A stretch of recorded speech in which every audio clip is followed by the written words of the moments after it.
aad baan u faraxsanahay soo dhaweynta qiimaha badan tilmaamaysa kalgacaltooyada diineed iyo ehelnimo iyo walaaltinimo aad iyo aad baan ugu faraxsanahay waan ka raagay magaalada Buuhoodle waxay ugu dambeysay rubuc qarni ka hor 25 sano ka hor 1995 baa ugu dambeeyay 1995 iyadoo aan isleeyahay ragga halka wax iga duubaya in badan oo kamid way yaryaraayeen ama ma jirin magaaladu inta way ka yaray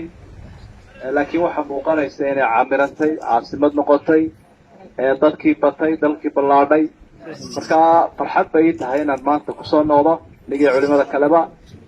waxa ka muuqanaya runtii halkan jacayl ehelnimo iyo mid diineed oo aan oran karo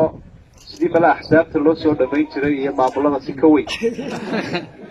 ayaa culimada u soo dhaweyseen iyadoo runtii wanaag ka dareemaysa iyo inay diin idin wadaan marka alxamdulilah waxaan rajaynayaa culimada kale naga dambaysaana inay nagu soo dayan doonto oo maaragtay ay soo dhiiran doonaan iyaguna iyadoo laga yaabo in badan inay laamida iyo meelaha culimada raaci jireen marka annagu waxaan ugu talagalnay in laydin yimaado oo laydinku soo noqnoqdo